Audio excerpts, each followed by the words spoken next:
Ladies and gentlemen, we are back for another NBA season, and on the opening night, Nikola Jokic and the Denver Nuggets received the rings that they've been patiently waiting for and faced off against the Los Angeles Lakers. Now, to keep it simple and say the least, the Nuggets showcased the difference between a reigning championship team versus a team who has been constructing their roster to compete for the past year. I mean, the Nuggets was out there playing great team ball, leading them to shoot 52% from the field and 42% from deep. Now, although I said they were playing great, and the stats reflect just that, but if you watch the game, you could probably walk away saying that the Nuggets played very good, but they could potentially have played better in certain areas, which is a very scary thing to say after watching how well they performed. But regardless of all that, the Nuggets closed off the night with a W, but it was the opening play for their offense that jump-started the hot shooting that lasted all game. If you're going to switch or even funnel a guy into a bad position on the drive, well, you need to make sure you aren't leaving open a guy like Nikola Jokic, because on this kick out to the top, Jokic is left wide open, which makes Reeves have to step up to guard him. And hey, just showing off that handle, Jokic pushes to the left before hitting this behind the back, and with barely any time left on the shot clock, he makes this floater going to the right side of the paint look effortless. If you pay close attention to Jokic when he plays, you'll notice that he doesn't get very high off the ground during any action, so instead of how most bigs have to re-establish their footing after catching, Jokic can seamlessly flow right into a shot off the catch. So on this play here, Jokic doesn't roll off to his left side because it would take more time, which would then give LeBron a chance to get to it, and he knows not to take one power dribble because, well, the obvious reasons. So instead of those two options, it's a smooth transition from catch to hook, and now he does miss this, which is a pretty rare sight to see, but this one he shows people what great versus good looks like and outfights AD to snatch the offensive board and go back up for the bucket +1 at the line. Plays like this just set the tone for not only the Nuggets season, but for the 3 games that these two teams will face each other this year. These things become a habit as you do them over and over, so even though Rui is grabbing Jokic's shorts trying to hold him back, and then with there being 3 yellow jerseys surrounding the paint, you would think that the Lakers ran off with this board, but nah, they didn't. Jokic just wanted it more, tracked down the rebound, and hooked this in for another 2 points. Things were looking easy out there for Jokic as the Lakers defense really stood no chance against him, and I don't care, even if AD is on him, at this point Jokic has AD's number, and through all this contact with Davis, Jokic muscles him down to this restricted area, keeps the ball close and tight on his little half spin to then absorb the contact and finish this hook over the top for the and 1. Do what you need, send 1 defender, or send 2. Regardless, Jokic is still going to find a way to score. On that last play, we seen Jokic attack off the up fake, and this time we see it again, but AD actually bites. So now with a head of steam, Jokic pushes to the left side of the floor, but since LeBron is ready to help over, Jokic angles more towards the right, so now with AD trailing, he used that elbow to create space from Davis, and it's an easy one off the glass for the bucket. I mean, like, honestly, when you watch these matchups, you can tell the skill gap and strength when it comes to finishing inside. As for Jokic, he doesn't mind initiating the contact first, so then once he's deep in that paint, instead of going up on that first hook shot which AD is expecting, Jokic fakes it, which gets Davis in the air, and then uses the step through back to the left side to finish the lay. Stopping Jokic all by yourself is probably one of the hardest things to do, so that's why teams tend to send an extra defender, but with such a high IQ, Jokic notices Reeves shifting over for the help, so instead of catching in a tight spot, Jokic tips the ball into this open space, and when catching, he notices Rui is shifting over now, so he spins back towards the middle of the paint, and that's all she wrote. The amount of options Jokic can go to is truly ridiculous, and that doesn't just go for the inside.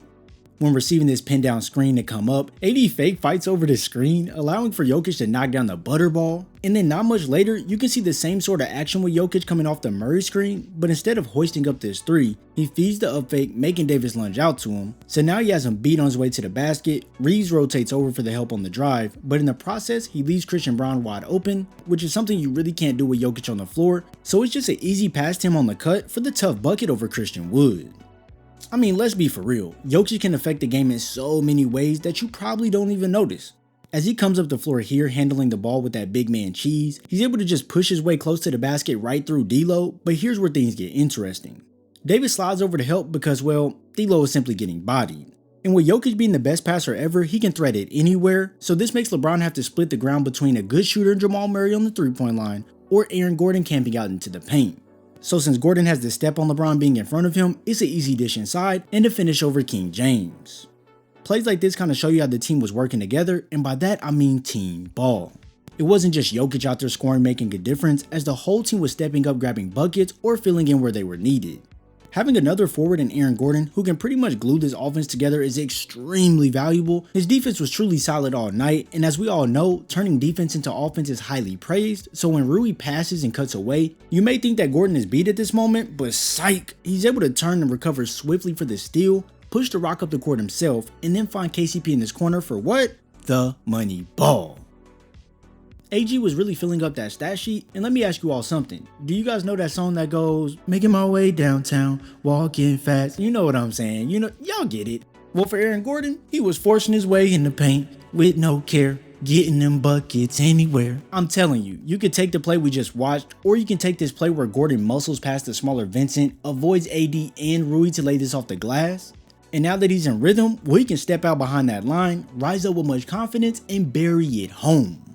The value Gordon was providing was exceptional, and he even provided us with his exhilarating alley-oop from Murray, where LeBron wanted there to be a call because Gordon's hand hit the rim. And hey, I get it, Bron, but you're just gonna have to take that one on the chin, as it was just too much of a crowd-rocking dunk. This game was full of nice plays if you just paid close attention, and even some of the young guys was performing good as well.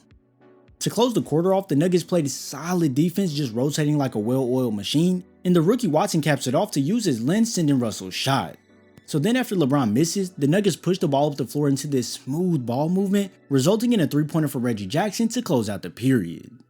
We also seen LeBron get the bad end of the stick a couple times as Christian Braun comes down to send this shot into the cameraman, and then he gets caught up on Reggie Jackson's foot falling back, and now the three is drilled. Yeah, it was a lot going on, and before everyone glances over it or some of you get mad at me, let me just say it now. KCP was out there hooping like a madman as well, putting up 20 points on 66% shooting from the field and from deep.